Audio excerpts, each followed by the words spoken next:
Welcome back to what may very well be the final game of our best of 5 series here today, as TSM are already up 2-0 over Dignitas. And the biggest thing for me in game number 2 was the fact that it was different players stepping up and getting things done. The entire team seems to be firing on all cylinders today for TSM. Exactly. They've been looking so much better than their series against Golden Guardians.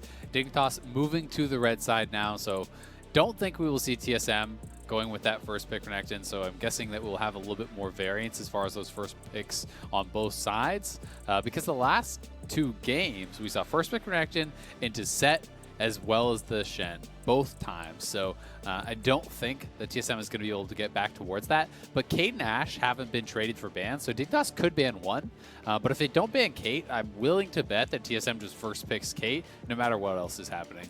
Yeah, Caitlyn's a little bit busted right now, so would not expect her to go past the third pick of the draft total. What do you want? Is, like, if they're going Kate, I want TSM to show me that they can play Morgana. I know it's only been a couple days since the Golden Guardians series, but they got trounced by Caitlyn Morgana, and this blind pick Morgana. So it would be interesting to see if they could, try to play that themselves and demonstrate that they can do the same kind of things here to Johnsun and aphromoo. Wham bam. Caitlyn comes through as expected. Johnsun, I think it should be the Ashe. I don't think he's going to go back towards the Senate. It is. I think Fenix on the Zoe makes a lot of sense. He was really having a great game last game for Dignitas, but it felt like he was the only one on Dignitas that was having a great game last game, so it was not going to be enough. But with Johnsun on comfort here, with the ability to more take over games, I mean, this was his most played by far. Yes, he has 2 Senate plays in playoffs, but he had 8 Ashe games in the regular season. His next most played was Ezreal at 3. Caitlyn Morgana, there it is. That's what I wanted to see them. Yeah, and have to pick it. Against Crystal Arrow and Sleepy Trouble Bubble, if you don't pick Morgana, you're actually just trolling. And now I think that you could still go towards the Shen. I would like Shen or a Set. I think is fine if you want, but I think Shen here makes a lot of sense, for TSM. I think that then you are kind of pressuring Dignitas to answer top lane or risk getting a mismatch there. They're going to go with Olaf instead, so prioritizing the jungle. They know Dardoch may have wanted to go towards that, and now Dignitas has to choose between matching jungle or getting a good bot lane. You can go towards Karma, you can go towards Lux, and try to have something that is an advantageous support matchup over the Morgana. So this is just, I think, a solid draft on both sides. I really like how it is going. I can understand the thought process on both sides. And this is something that TSM wasn't able to do against Golden Guardians. When they saw the blind pick Morgana, they never had the answer for it. Karma is not reliant on her W tether CC. The black shield isn't blocking anything that matters. Karma can poke off those black shields very comfortably. Karma plus Ashe have an incredible amount of push because the volley is AoE on the minions. Karma can cue the backline, set that up incredibly well. You play lethal tempo on the Ashe, so you hit a volley, which is pretty much guaranteed. Then you have that attack speed to shove out the wave. And this is something that they can kind of turn into their advantage. We'll see if TSM can outplay it. Zillion getting banned away makes a lot of sense with Olaf on the table. Yeah, speaking of that Olaf, love it into the Ashe pick particularly, just because as someone who exclusively plays a melee champion, playing a melee champion into Ashe is like banging your head against a wall for 30 minutes. Unless you have a gap closer. Unless you have a gap closer. Yeah, but I don't think about those because I play Skarner because I enjoy your gap closer is putting on your little shield and wiggling your butt. Putting on my little shield and saying, please don't pop the shield or I lose my movement speed. I was designed in Season 2. And it's not the best, but when you're Olaf and you don't have to worry about those kinds of things, when you can just ulti in and say, forget the slows, this is happening, that is an awesome thing to create that big zone of threat. As Lee Sin and Riven will be banned away. I like the Riven ban, making sure Viper doesn't get comfort in the third game. I feel like if you're down 0-2, that's absolutely the kind of thing that you would do is put Viper on that. So they want to ban it away, keep him away from that. And Shen will be the ban from Dignitas, so we'll see Broken Blade on a different champion this game. Especially it makes sense because Broken Blade's going to be blind picking. Very likely you would save Viper's pick for last here on the red side, so there may be a situation that he could bring this in. Kindred, I love it. Kindred pairs very well with the Karma. I also think it can be a pretty good answer to the Olaf. I do think that you have the ability to actually scrap with Olaf pretty effectively as long as you can avoid the first axe. Obviously if you're face checking him, that's going to be problematic. In the current meta, it's also a pretty slow gameplay, and Kindred scales incredibly well. If you can pick up some of those bounties, you're going to be in a good position. If you're going towards a soul game, he should be in a pretty strong spot. Karma can rush things like Ardent Sensor, which is going to be doubly effective with the Ashe plus the Kindred. Oh yeah. But it looks like it is split push time for TSM. 1-3-1 going to be locked in here if they go with the Camille. TF plus Camille, strong jungler, look to play towards the side lanes, look to avoid that team fight that Dignitas is setting up for with double marksman, a shielding support, the Zoe for poke. Nothing drafted yet that really is going to be having a fun time in the side lane against one of these champions. They do have Viper's pick, of course. If he wanted to really match fire with fire, you could go towards a Jax. Jax is great against TF, great against Camille. It is the Ornn instead, which is honestly a very uninspiring 5th pick on red side. But yes. That being said, it does round out the composition. It gives them some additional engage. And it's also someone that is going to be pretty hard to deal with as far as just the damage composition that TSM has. Because TSM's comp has kind of a similar problem to what Dignitas did last time, where, the only magic damage is more burst. TF is not going to kill the Ornn by himself, so you can see Viper just stacking armor, stacking HP, and becoming incredibly difficult to deal with, for those 3 physical damage dealers. That being said, Caitlyn can build Lord Dominix and kill tanks. It's not a Senna over on that other side. It is more of a true hyper carry who actually has the opportunity to deal with that. I do think that Dignitas have, a great 5v5, but very few answers to effectively deal with the side lane. And I think that is going to be their big problem here. Not having the confidence to kind of go with fire and go to something like the Jax, which I think would have been a great pick. Matches up well with the Olaf, matches up incredibly well with the Camille. I think that's an advantageous matchup. And you can also parry the gold cards from TF. So even if TF attacks you, you have the ability to outplay that. But it is something that, changes the entire play style of your team. So I understand wanting to go more towards comfort with team fighting and the Ornn.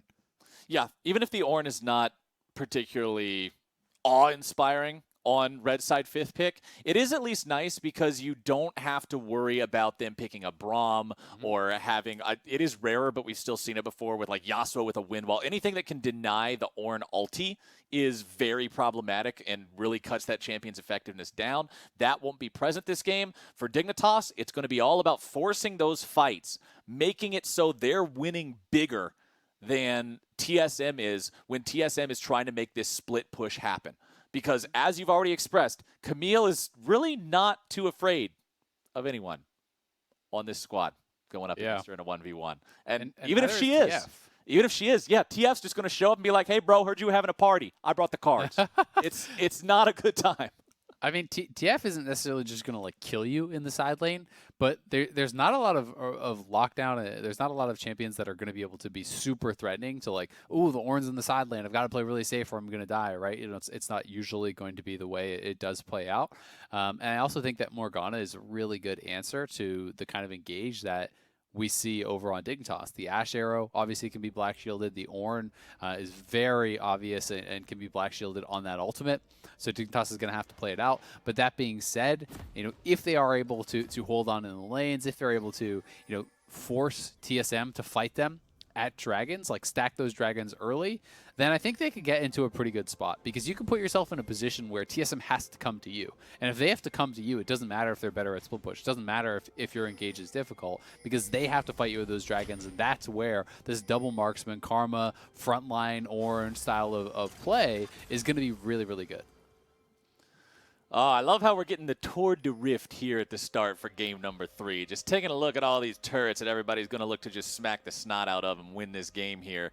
Dignitas is do or die time. You win here or you're done. And you and I were having a little bit of a conversation about this before the series even started, about how it makes all the games feel so much more important with the current playoff format. Because you can't just say, okay, we're coming into playoffs. Things are kind of rough right now. It's a new patch. Just sack playoffs and play for Gauntlet. Can't do that anymore. That's not an option. You lose here, I hope you've got a nice couch because that's where you're going to be until season 2021.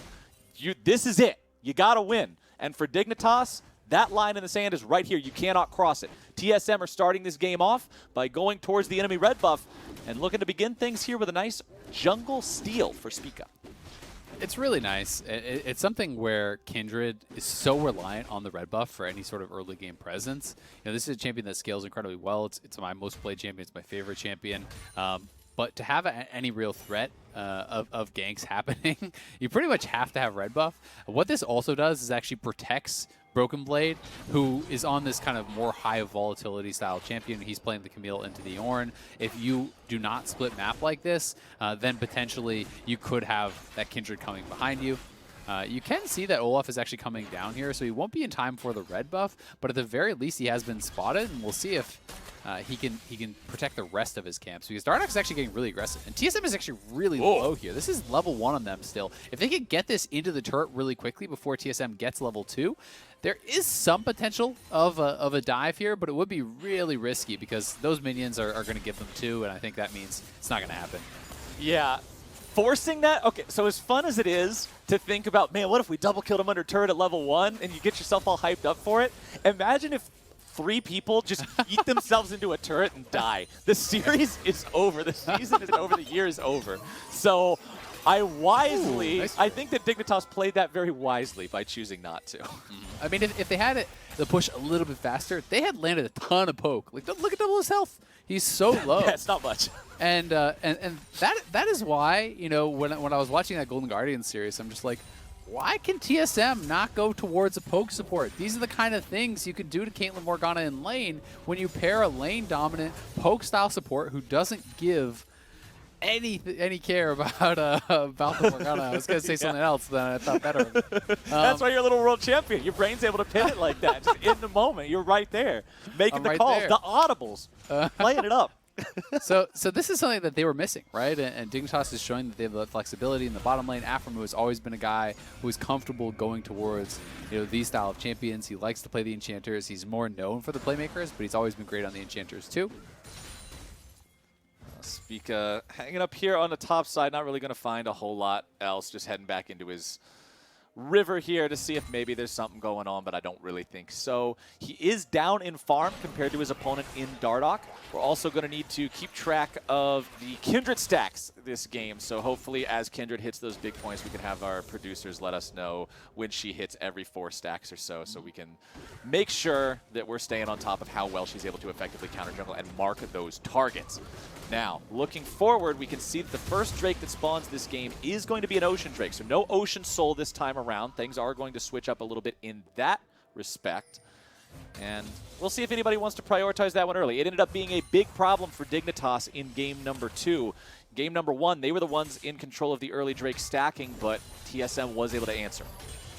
Yeah, and while I do think Dignitas has prio in that bottom lane, and they want to be able to stack dragons to force TSM to come fight them later on, you know, with their 5v5 where they're going to be strong. The thing that complicates this is a bit is Olaf is obviously going to be better at actually, you know, soloing out those dragons. And Olaf overall is for sure more powerful than Kindred is in these early game skirmishes. Nice little pull on the minion wave there from Broken Blade, attempting to set up a freeze. And so far, you know, Doublelift down 5 CS, but not that big of a deal. You can see when that binding lands, you ideally want to be able to push a trap down right after that and combo it up. That is why Johnsun is moving forward aggressively, you know, zoning Doublelift away, because Doublelift cannot walk through Johnsun to do that. You would just lose the trade very hard. It's like, yeah, I got the trap. Well, you're dead, but I got the trap, though. I took 3 autos and a volley to place this trap that now I can't follow up on, so... Wise words on how to avoid bad lane trades. Don't walk up unless your opponent shoots you. Spica looking for a chance to maybe get involved here. As Johnsun steps forward, that's the sign for Spica to press the go button. Flash coming out from Johnsun there, keeping himself alive. But now aphromoo wants to go for some CC onto Treatz. Black Shield going to prevent that from happening. And Dardoch shows up just to make sure TSM doesn't get too excited down here. They do force the flash off Johnsun. I think the reason we didn't see Treatz try to go for a flash binding is that cleanse is still available for Johnsun, so it's not really worth trading your flash for the cleanse. Right. They probably wouldn't have the damage to kill him, but they get priority off of that on that bottom side. They get the heal, they get the flash, so a nice gank here from Spica.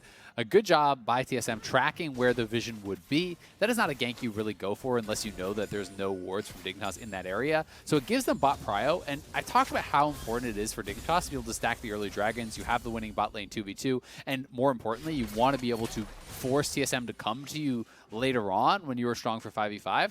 This one gank has stopped that. This has given TSM the first dragon. That's already setting back any potential soul, much later into the game.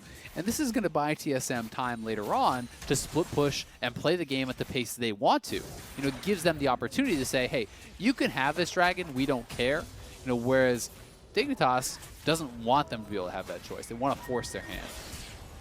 It's going to be either Mountain or Cloud Soul this game as well, because Infernal is our second spawning Drake this time around.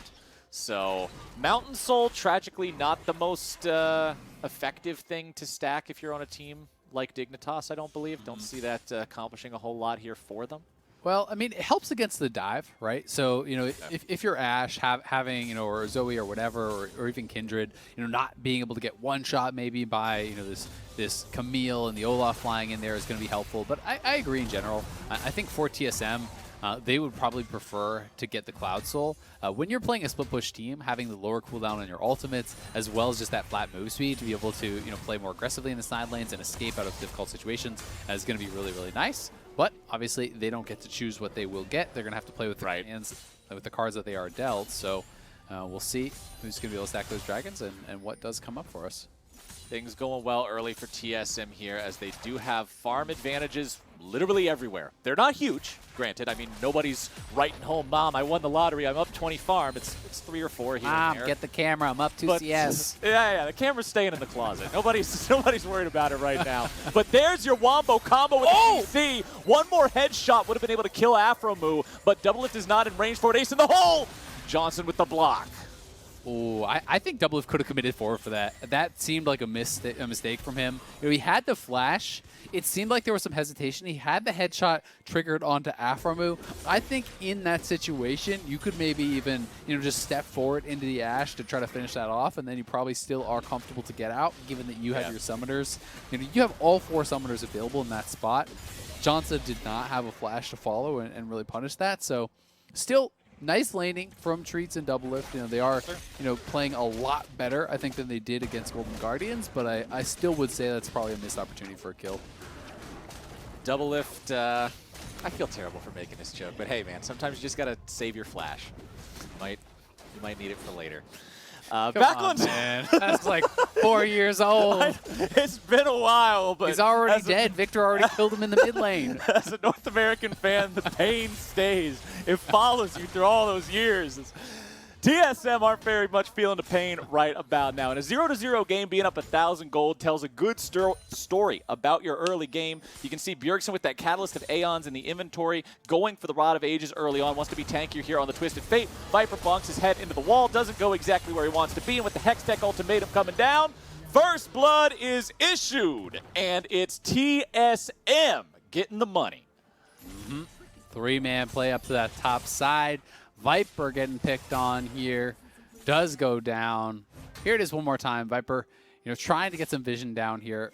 Try to protect himself from a potential situation like this, but Spica is in range. He short changes the dash there. That is honestly maybe what got him killed. I'm not sure if the extra distance would have made the difference there or not, but it's always going to feel bad to have that type of situation. So, first blood over the Camille. Rough. Yeah, 20 CS up. You can see Viper itemizing towards the early Bramble Vest. And I always like to point this out because early Bramble Vest against champions that can get healing off of fighting you, or that you're going to be dealing with a lot of auto attacks coming out of them. Yeah, it feels good. It's an effective item. But at the same time, it does delay your first item completion because nobody hard rushes a completed Thornmail. So while Viper is still working towards those pieces of things, you can see the Cinder and the Bramble Vest in there, it's already 2 out of 3 pieces of a Trinity Force for Broken Blade. And once he hits that power spike, boy, he is going to be scary. He really is. And the amount of true damage that you actually get from a Camille can be frightening. when you are going for some of these lower HP builds, like when you do rush the Bramble Vest, you know, you have a little bit less health in the kit. Obviously, it's going to delay your Sunfire, as well as the Abyssal, which I assume he still would go towards. But they're looking for a 4-man play down here on this bottom side. TP coming in from VIPR. Doublelift's probably dead. Nice arrow onto Doublelift. He has the black shield to be able to deny the second part of the Ornn horn, but Treatz can't say the same. He will be the sacrificial lamb, but what did he actually sacrifice for? A whole lot of nothing, it looks like, because Johnsun picks up the kill, and Dignitas are making some moves across the map. That's what you like to see. VIPR saying, all right, top lane sucks. Let's go bottom. Let's make something happen down here. Get some money on the Johnsun, and that's exactly what they do. Really well done there by Dignitas, forcing the play. They had TP advantage. That was really the only thing going for them after VIPR did give up first blood on that top side, is he used his TP much earlier than Broken Blade, so it had come back up. But they're going to trade this for a straight-up full tower kill. So that is going to be a monstrous Camille. This might honestly just be Triforce done now at 12 minutes. I wouldn't be surprised. Believe it is. So that is gold. Yeah, that is scary because, you know, at this point when Camille gets that far ahead, you can just delete almost anyone over on the side of Dignitas. Let's watch this play one more time. I think they played it out fairly well. You know, ideally Treatz actually would have black shielded the arrow, of course, but that is fairly difficult to actually react to. I mean, the black shield was there for the Ornn ulti, but they did end up going down. Here's the play one more time, looking for Fenix. All right, we're talking about Broken Blade making the plays. Hextech ultimatum onto Fenix, who gets away with the flash. He had to use both summoner spells to do it, but he lives through it, and that is so important, making sure Broken Blade doesn't get paid for that ulti again. Exactly, and I mean, that's the TP coming in from Bjergsen. Obviously, you want to go back to lane anyway, but still, ultimate out from Broken Blade, ultimate out from Spica, 3v1, he gets out. It does cost him his summoners, but pretty damn well done by Fenix. I think he's been having a pretty solid series. Great Zoe game last game, and looking good here to be able to escape that play. You can see that Bjergsen is rushing towards the Rod of Ages this time around, so this is more towards that kind of battle style of TF. He has the stopwatch.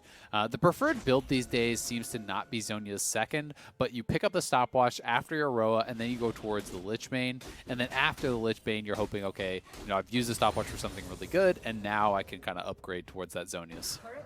Yeah, just the power of the stopwatch to be able to take some mid-game team fight and say, I can port into the stupidest possible spot as long as it gives me a gold card and I'll still live for 2.5 seconds. There's a whole lot of value on that can't be directly equated to gold. You just have to be able to time it correctly. Bjergsen's the kind of player that I would trust to time it correctly and make a play with that stopwatch. First Drake of the game, first Drake of the game did go over to TSM, second Drake of the game over to Dignitas, so now this third one spawning in 3 minutes isn't exactly going to be a soul stack for anybody, but Bjergsen's in some trouble. Flashing away, stays alive for now. More damage coming out from Johnsun. And Bjergsen walks away. Both mid laners doing a good job here, Azale, dodging this aggro that's being paid to them so much here. Everybody's sort of taking pages from the book of FLICKR on how to draw attention and still walk away from it. Also got to give credit to the teams for the plays themselves, right? Because both plays actually got both summoners off of the mid laner. So, you know, Johnsun nails an ultimate, gets the flash, gets the ghost. That is nicely done. The gold lead is essentially just Broken Blade right now, and he is monstrously ahead, a good 1,400 or so gold after this wave over VIPR. So you have to remember that he's got to be very effective on this Camille for it to really kind of be worth it, right? You know, if he doesn't have a great team fight, you don't really have a gold lead. Ornn is always going to do something in the fight. You know, you throw out the ultimate and you just tank up some damage and you're pretty darn useful. Camille has got to do more than that. You've got to hit the hook shot. You've got to, you know, find one of those carries and really get something done. It's much harder to execute, but the rewards are therefore usually a lot higher. And when you looked at the gold comparisons across the other roles there as things switched for a moment, it was gold leads for, much smaller of course, for Spica and Bjergsen compared to their counterparts. But then when you looked at the bottom lane, it was Doublelift and Treatz that are behind their opponents. So Johnsun is in a spot where he could pop off in one of these team fights on this Ashe that you pointed out in Champion Select. 8 plays throughout the regular season. By far his most played champion. If the man's going to pop off, it will be on this one, as the Rift Herald is used mid lane by TSM to pick up their second turret of this game. They are now 2,000 gold ahead of their opponents. Dignitas likely recognizing that Drake is going to be spawning here in a little bit over 1 minute. You can see a lot of bodies hanging out on this bottom half of the map here. looking to maintain control, sweep things away. Luden's Echo critically completed now for Fenix before this Drake fight begins, before even the jockeying for positioning starts, which means the poke from those paddle stars will be that much more effective. Much more deadly. And the game is kind of, just split in half, right? We could see where the teams want to focus their efforts. Spica from the very beginning, starting on the enemy red buff, wanted to play clearly towards the top side. Dignitas on the other side, TPing down and making a 4-man play towards Doublelift and Treatz. That's where they have their lead. So they've kind of put their investments in different sides. Overall, I think TSM has kind of gotten the best of it because clearly they're up in gold and more naturally won some of their lanes.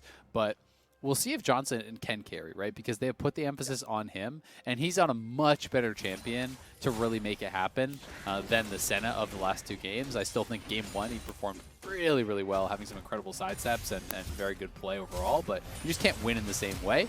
Broken Blade, though, going in for the all-in. It is Flash and Flash, both committed by these top laners. Viper with some nice CC. Viper with the solo kill. Give him the bonk. Just gets clapped up. I mean, Broken Blade was down a level, trying to force that all in. Very, very heavily thought he was going to be able to win it. And that is the investment. I just spent the last couple of minutes talking about how TSM put all their effort into getting Broken Blade ahead. You just got 1v1 solo killed by Viper while expending your flash on a fight you chose. That is just not acceptable. Broken Blade taking that lead and just throwing it right into the garbage. Viper with a wonderful outplay, redeeming himself a little bit here for those first couple of games here on this Ornn now. I like it. Dignitas with signs of life. He's got a lot of armor. You can't disrespect this type of build. And when you actually get those brittle procs, when you can get the bonks down consistently over onto the Camille, you have a lot of damage. If Camille's on 2 items, it's a different story. Once you have, lifesteal and more durability built in with something like the Death Dance, then all of a sudden it becomes so difficult for Ornn to actually kind of outpace that. But Camille's still relatively squishy. The damage is very high, but just a little bit too hyphy there from Broken Blade. He's not playing Conquer for the extended fight, and it just seemed like he didn't have to force that, because if I'm recalling correctly, Viper was the one who first flashed away, and you could just say, great, yeah, got the flash. Now we'll wait for Bjergsen to come, and we'll kill him together. Yeah, as soon as the guy flashes over the wall, you call that a win. Thumbs up, walk away, it's cool. But he was confident, he was a little bit overconfident. We all know that Ornn's damage has been the source of many memes. Yeah, so many memes in the past. So underestimate that at your own peril, ladies and gentlemen, as Dignitas now still down 2,000 gold. They did manage to grab that Drake for themselves. Bjergsen seeing a lot of pressure towards him here in this mid lane, but their opponents aren't really able to force anything onto this tier 1 turret, so he'll stay just fine. Mm-hmm. And now Dignitas, getting into a much better spot. I mean, they're the ones at 2 dragons. Because that 1v1 went bad for TSM, they decided we're not going to contest this dragon. So that was 2 going the way of Dignitas. The next one means they're at soul point, right? And again, TSM don't want to necessarily take fights at the dragon. They want to play a slower game. They want to play that split push style. So that 1 death honestly costs TSM quite a lot. And Broken Blade again going for it, but this time it is the 2v1. Not a fair fight.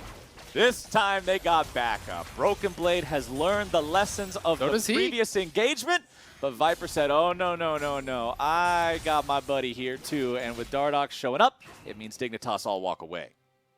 And Dardoch now, quietly has just been farming away. This is the kind of game that, as a Kindred against Olaf, you are feeling good about your position in the game, working towards the Black Cleaver. That'll put you on the 30% CDR.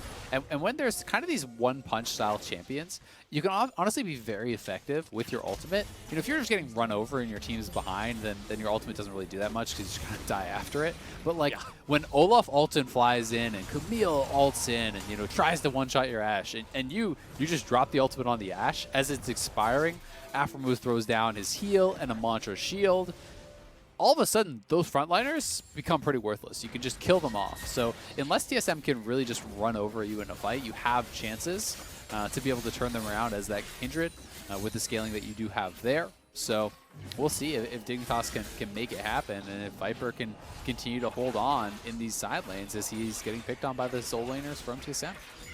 The lead keeps growing for TSM, however. The bleeding has not been stopped. It is now up to a 3,000 gold advantage for TSM 21 minutes into this game. Their tower advantage is really just singing the story of this game here for their squad, as all the plates and all the turrets they have racked up are worth more than the kills that Dignitas have found for themselves. When you're looking at the jungle here, you can see a lot of health on Spica's Olaf, but not a lot of resistances of any kind. So despite the fact that this champion looks like he might be beefy just looking at the health bar, remember that his resistances will go even lower when he Ragnaroks, because he will lose the bonus from his ulti. So there's a lot of damage that can be done with the power of Dardoch, Johnsun, and Viper firing into him, especially what you're talking about. What happens if Lamb's Respite keeps them alive? What happens if you can't do anything with that ulti and all of a sudden you're stuck a long way from home? And he is going to be playing more of that utility style, right? Clearly going full tank. He's working towards a Warmog, so I think his job is going to be like, so he's going for some poke. Stand there and take it. You know? Stand in the way. Defend me, Squire. I get punched in the face instead of you. Thus is my job. Exactly. You know, Doublelift, Bjergsen saying, get in front, take that hit. So we'll see. We'll see if he can, pull off the bodyguard play for Mr. President, as it were. And TSM are moving over to that Dragon Pit. You can see Broken Blade is behind, looking to set up a potential flank. But this is a fight where, gold lead be damned, if Dignitas play it really well, you have the potential to win. You win this team fight, you put yourself at soul point, all of a sudden the gold lead doesn't really matter that much. So they are starting it, and they are just rushing it. Can TSM stop this whatsoever? Spica, I think he's not going to be there in time. Arrow fired off at Bjergsen to keep him away, and Dignitas are on soul point. Viper's in the front line, tanking everything up. He is CC'd for about a year and a half. It's just about over. There we go. Now he's walking away, but Fenix nearly killed off as well. Viper going back to block that shot. TSM still looking to chase further forward. Dignitas firing off that Ornn horn. Will not get the CC because it is they're trying to wrap around by them. Spica. TSM still does not want to let Dig out of this one. What is the call here from Dignitas? Spica barely alive still. Dardoch on the front line. Damage coming through. Dardoch is still alive. Broken Blade trying to jump in. Now Doublelift's grabbing the kill onto Johnsun. And with the 80 carry gone, Dignitas' chances of winning this fight must just be evaporated. Doublelift takes about 1/3 of his HP. Bjergsen's going to ult back from for the base. Battlestar. They're just trying to keep them here forever. They're waiting for Bjergsen to base and come back. Oh, this is hilarious. This is cruel and unusual punishment. They're just making him sit there and wait until it's fish in a barrel. Oh no, they're all just standing there waiting for their impending doom. Dardoch is stuck in the Drake pit. He hops over the wall. Bjergsen's rejoined the fight. Doublelift grabbing himself a kill there. Broken Blade getting one on to aphromoo. Viper now going to be cut down. Doublelift looking to make even more happen. Bjergsen grabbing a kill too. It is an ace for TSM. Patience is a virtue, and overstaying is a deadly sin. There you go, TSM, and it looks like Baron is on the menu. A Bud Light ace and a new world record for the longest team fight of all time. Congratulations, TSM. That was actually wild. How long Just TF things. they were able to kind of play that out. And honestly, I think they played it very intelligently because the team fighting is really strong on Dignitas. If they just YOLO'd in there, they would have died for sure. They had to play that out very intelligently. And Doublelift was critical for TSM, finding angles along the side here as we do get the replay to always get damage out. Like, look at Doublelift here, full combo, trap into auto reset, into the 90 caliber net for another headshot. He lands the Q following that. He got Viper very, very low, but then his Broken Blades disengage from, they had to play this very slowly, and Doublelift is playing it right on the edge. Played this, I think, very, very well. TSM begins to start to come around here, and Doublelift finds Johnsun. This is kind of the critical moment here. As they go forward, TSM barely able to survive that trap that Johnsun stepped on. Mistake from him, gets headshot from long range, and with the marksman down, not much chance for Dignitas to really play it out. And they didn't have the flashes to just go over the wall. aphromoo was stuck there. Oh. They kind of had to just commit to one side, but TSM just played this line of scrimmage and didn't commit in so that they couldn't just fight their way out. They kind of just waited for Bjergsen. He gets back here, then they go in. Dardoch not able to get his ult off, but this is one of those fights where the ult really wouldn't make a difference, where you're losing so hard that the ult just delays your death, doesn't prevent your death. And a really interesting, really well-played team fight from TSM. Sure, some criticism can be thrown the way of Johnsun for stepping on that trap, but it felt like TSM had him corralled either way, and now with the Baron buff, 8K in the gold lead, doesn't really feel like it matters that much that you're at Soul Point because you were getting pushed in on all sides. Yeah, how are you ever even going to leave the base at this point? Baron buff still active for another minute and 20. 2,000 gold already earned from your Baron power play there as TSM just in complete control. After that fiasco in the bottom lane, sticking around for so long and just having the TF show back up to the fight, it's just disaster town here for Dignitas. Yeah, you've got Disaster town. Yes, Disaster Town, USA. Population Dignitas. Population you, brother, as TSM are closing in on his base. Look at the damage onto Dardoch. Now he's having to walk away, a shield down onto him to try to keep him alive. TSM have smashed in that tier 3 turret. They're going for their first inhib now. You've still got Bjergsen hanging out in the top lane, applying split push pressure. Broken Blade doing the same thing in the bottom lane. Isaac, it's almost like you are a professional analyst for this damn video game because you said in Champ Select they won't be able to deal with TF and Camille in the side lanes, and now TF and Camille are just pushing up and nobody can deal with anything.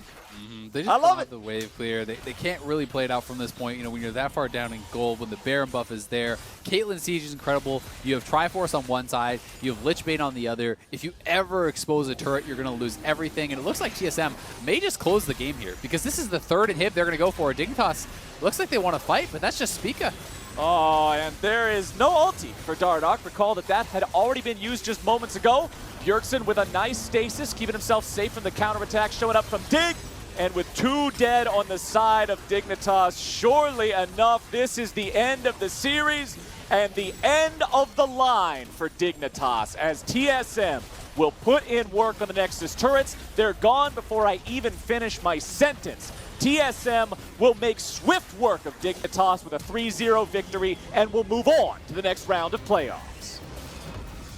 And that's a series that they can be pretty damn happy about, showcasing multiple different play styles here, being able to bring out and have a successful Nidalee game alongside that set, playing out this split push comp, playing more for the team fight in game number 1. TSM, you know, I think this is a couple games that they can be proud of. You know, Dignitas put up a pretty good fight. Game number 1 especially, they kept it close, but this will be the end of the line for them.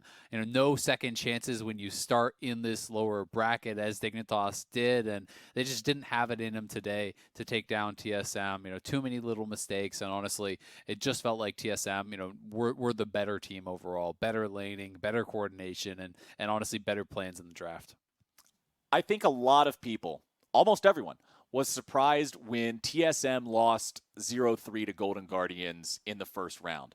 But that seems to have lit a fire under their ass because they are playing much better now, specifically pointing at everyone not named Bjergsen. And I'm not saying that Bjergsen played poorly today. Bjergsen played wonderfully. But everybody else is stepping up now. They're saying, okay, let's get it together. Let's fix these problems. Let's not lose 2v2 bottom lane. Let's not have everybody else making mistakes throughout the game and just play together as a unit. The biggest thing for this series to me was still exactly what you said about changing different play styles, making sure that everybody's able to execute how they need to, depending on what comp they draft. And I think TSM looks like much more of a threat because of that. This squad obviously earned their 3-0 here today. They did it with good performances around the roster, and I think they're going to be feeling good moving forward. With that victory, we'll have Tigris and Bjergsen for our Verizon post-game interview. Y'all don't want to miss it. Stay tuned. Verizon knows how to build unlimited right. You start with America's most awarded network, the one with unbeatable reliability 13 times in a row.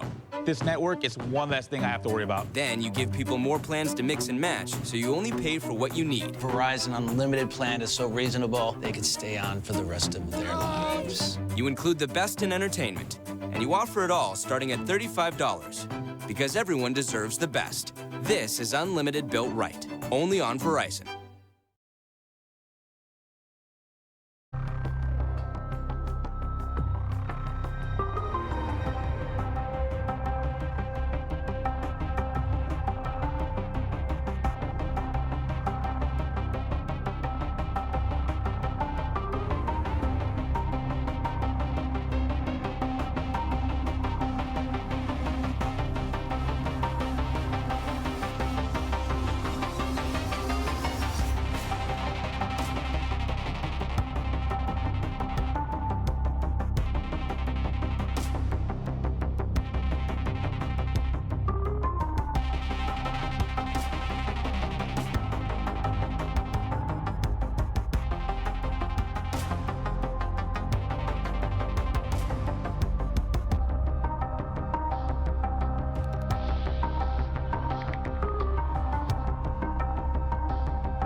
Welcome back, everyone, to the LCS. Here with your Verizon post-game interview following a much swifter day compared to yesterday.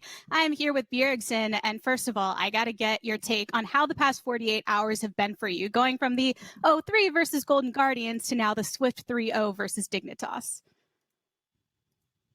Obviously, you don't really have a lot of time to practice and fix every single mistake that was made, but we tried to really identify the core ones, both in preparation and draft and inside the game.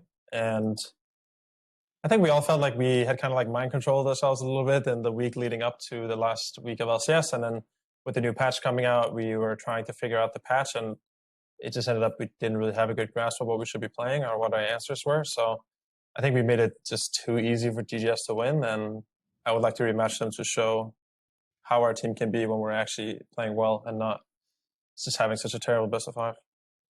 Yeah, and admittedly, like you're saying, there is a lot to juggle when it comes to preparing for playoffs. And after that series, you kind of had to add into the mix. You no longer have that second life. You're now in single elimination territory. As a leader of the team and collaborating with your teammates, how much does that factor into how you had to approach the series and kind of reestablishing your mindset? I think it's different for every player. We haven't really talked about it too much out in the open, but for me, it's like a very liberating feeling. You can just go out there and do your best. If you lose, it's over, and if you win, you get to continue. I don't know. I find that it's very easy to find a lot of joy in these kinds of series because you just know how important they are. And if you lose, then it's over, and it's about rebuilding. But if you win, you get to continue. I think that is some of the most fun, competitive League of Legends you can play. And it seems like some of your motivation comes from continuing on, proving that this is the TSM people should be watching as opposed to from the last series. And one part of that came with bringing back a composition here in game number 2 that didn't fare well in the past, but did here. So I want to get your thoughts on the criticism of those saying that TSM relies on you to carry, but how that differed here in game number 2 when you were on the mid set and it was Spica and Doublelift that were really showing out. Yeah, I mean, I think that Nidalee has just always been one of Spica's best champions, and Set is a champion that synergizes really well with Nidalee to set her up by having a lot of CC, being able to start the fights for her. Nidalee can do a lot of damage if she can land this spear, and Set really helps facilitate that. So I'm always happy to take the supportive role or the tank role if I feel like I'm going to help one of my teammates play their best champions. And in the other Nidalee game, I don't think the rest of the team really played well enough for Ming or Spica to show how good his Nidalee is, but this game, since everyone was playing better, he was able to kind of like steamroll the game and show how that he's probably the best Nidalee on the server. And there are a lot of questions in general around Nidalee in the LCS. And you mentioned in this moment how it was a play-in from everyone on the team, whether the Nidalee performance, but you also facilitating and the rest of the team doing that as well, with the potential to face off against Golden Guardians, depending on how their result goes against Team Liquid. What are some of those teachings from past series that you would hope for to enact for a different result? I think an obvious thing was that we were first picking Caitlyn and they were answering with Morgana, and we didn't really have a great answer ourselves. We ended up just picking, I think, Thresh and Bard, which are not really counters to Morgana. And it seemed like they just kind of got the better end of the trade because we weren't well prepared. And they ended up banning a lot of mid-champs against me, but I don't think that really hurt us too much. And I think that I can always pull out more champions later in the draft or earlier in the draft if I need to. So I think a lot of it is just that we weren't really prepared for the drafts that they had set up. And in the last game, in the last draft, we had a really clear kind of game plan, but it seemed like we were really too scared to pull the trigger and really go all in on our win condition. And we ended up kind of going halfway a little bit, and we just ended up also not playing well and not really having many advantages in the draft. So I don't know. I think we really just made so many mistakes that if you play against GGS again, it's going to be a much easier match. Well, it doesn't surprise me to hear that you're already in the mindset looking to improve before the next series, but I'm sure TSM fans are happy to see you continued in this playoff race. Thanks for stopping by. Thank you. All right, everyone, with that 3-0 victory for TSM, Dignitas' reign in the playoffs have come to a swift end. For more on this series, let's send things back over to the State Farm Analyst Desk.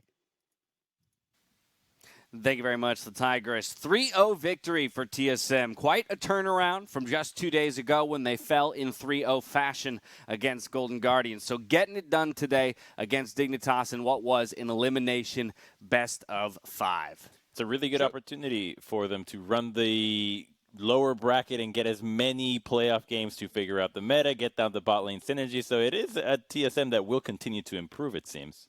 And they were able to show off a bunch of different comps, too, this time around, which was good to see. They had the Bjergsen carry-focused Syndra game. They had the contracts carry, or not contracts, Spica carry-focused Nidalee game in Game 2. And then third, the Broken Blade carry-focused top lane on Camille, and Bjergsen playing the more supportive TF. So it was cool to see 3 different drafts, all with 3 different win cons. I think that speaks a little bit to what we just heard out of Bjergsen probably, where he was saying, you know, in trying to identify what went wrong last week, that in some senses champion select was an issue for them.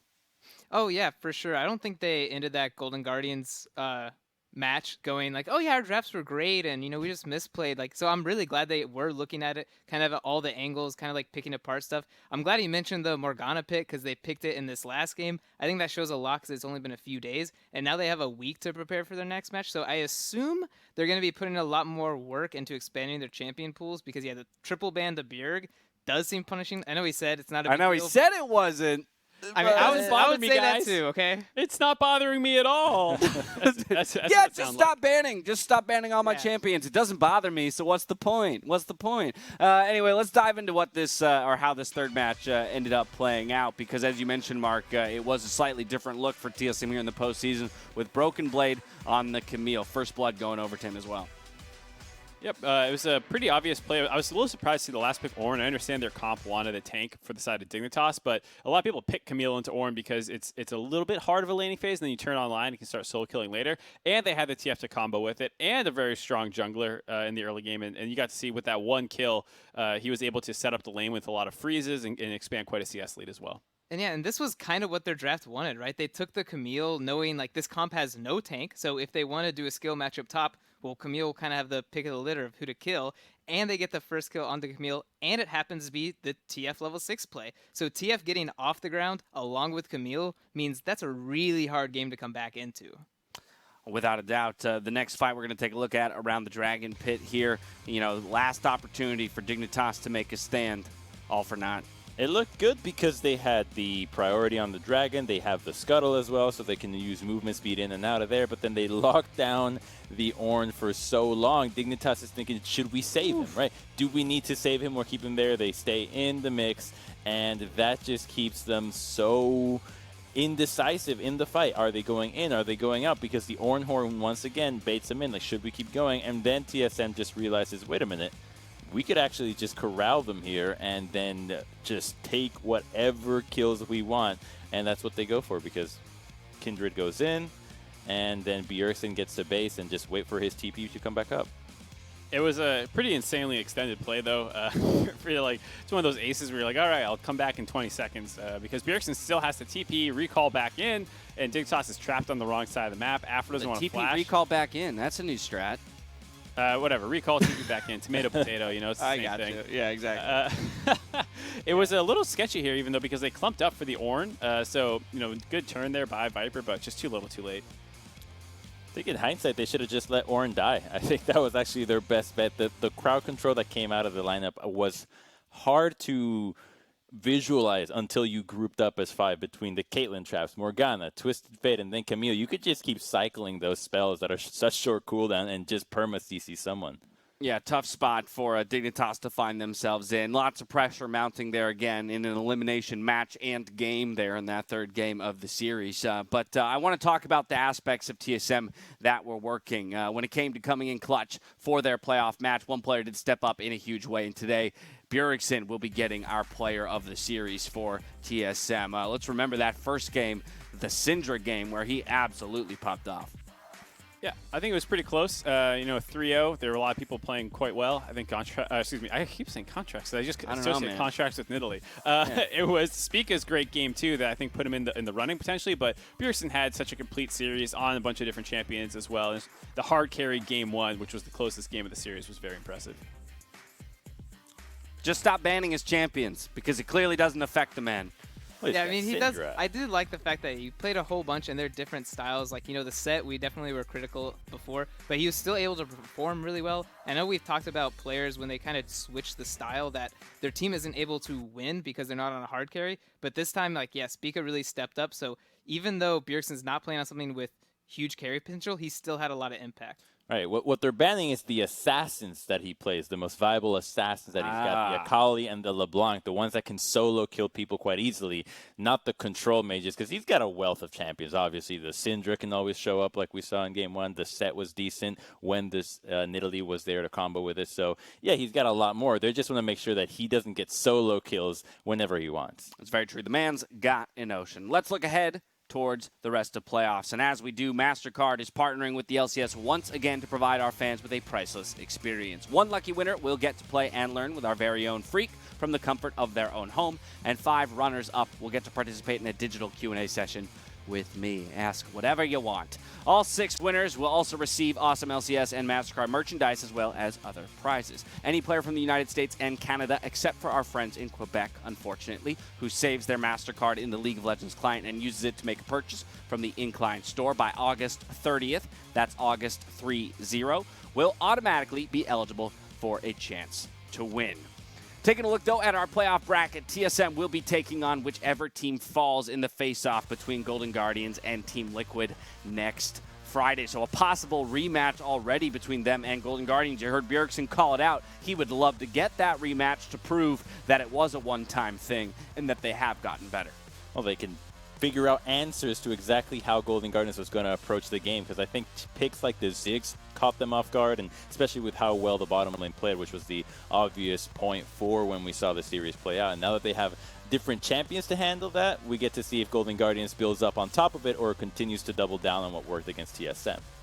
And to be fair, I've been trying to be positive for this for now, but I don't think Dig tested TSM the same way Golden Guardians did at all. It took them to Game 3 to get to a similar-ish draft to what we were seeing, where you're leaving up the Ashe Caitlyn to see what TSM's going to do. They take the Morgana and get slammed in lane again. And I don't think they answered that question at all about what's going to happen in the bot lane. We know Treatz can play Morgana, but can he play the Morgana counters? Because otherwise, this is still going to be a problem. They have a week to sort this out. It didn't look like they actually sorted it out. I don't know why it took Dignitas till Game 3 to get the same bot lane that was giving TSM so much trouble. Sorry, I have to be critical. I know Dignitas just got knocked out, and we're never going to talk about them again. But that was such a weird thing to me, where we're talking about this blueprint that Golden Guardians gave you, and you just leave off the key part of the blueprint. He's like, oh yeah, we don't need that part. On the topic of blueprints, though, I love that you brought that up, because what's interesting to me this time around is the fact that TSM is going to have the opportunity to watch Golden Guardians play before they rematch, if they are to rematch. So it's possible that Team Liquid exposes some type of blueprint to TSM on how to actually deal with Golden Guardians. Of course, there's also the possibility that Golden Guardians ends up taking the series against Team Liquid, and I don't want to, just completely blow past the possibility of that happening. However, unlikely against our first-place team. Crumbs, I want to get you in here real quick, though, as well. Thoughts on the Golden Guardians TL matchup? Yeah, that is what I was thinking, that Golden Guardians could definitely turn up here, and I'm really curious to see what happens in the bottom lane more than anything else, because I imagine that they chose them thinking, yeah, Core JJ and Tactical could hold their own against FBI and Huhi, but how does that actually play out? Can Core JJ be freed up and actually be playmaking outside of the laning phase, or is he going to be stuck down there trying to help out Tactical? I think that's going to decide a lot, because Team Liquid is so reliant on Core JJ making plays. If they can contain him, we might see a different TL. Now, those series will take place next week. We've still got one more to go on this LCS weekend. We hope you'll be joining us for tomorrow's match, where we'll see 100 Thieves taking on Evil Geniuses. Quick preview, probably. What are your thoughts here to get started on EG versus 100 Thieves? I mean, before yesterday, I was really hot on 100 Thieves taking EG down, because I thought EG was looking pretty weak. But the fact that they went to 5 games against FlyQuest, who I thought was also looking pretty great, kind of makes me worried for 100 Thieves. EG's looking a lot better, and this is going to be a pretty tough match. I'm kind of expecting it to go, full 5 games. Mark, what about you? Someday up there in the top lane was second All-Pro. Is that where you're going? I was 100% on board with Prolly until he went with the full 5 games. I think EG will actually win this a little bit quicker. I thought, I was leaning towards 100 Thieves upset potentially, but with how EG looked, I'm definitely leaning towards them. Crumbs? Oh, I mean, I'm still thinking that 100 Thieves is a pretty strong contender because out of all the teams remaining, they're one of the ones that plays the hardest early game. And with the buffs to carries in the top lane, I do think this does free up Someday to be more of a carry. I think 100 Thieves has learned their lesson to not put him on Ornn. And if Contracts and Someday can take off, I actually think they can do quite a bit of damage to the EG lineup that I think seem to be much more reliant on hitting a mid-game at an even point. I was going to say, you guys were calling for the possible Jax pick there in Game 3 of this series in response to the Camille. And a player like Someday is exactly the kind of player I expect to have put in some of the time on those champions. And I hope he has the willingness to bring it out on stage and show us what he's made of. Now, if you need more esports in your bloodstream, do not worry. The TFT Galaxy OCE NA Finals starts at 6 p.m. Pacific on twitch.tv/Riot Games. So make sure you go check it out over there. That is going to do it for us here, though, on the LCS today. So on behalf of myself, the casters, the entire remote broadcast crew, thank you for watching. We'll see you tomorrow for more of the playoffs. Good night. Goodbye. Goodbye. Bye.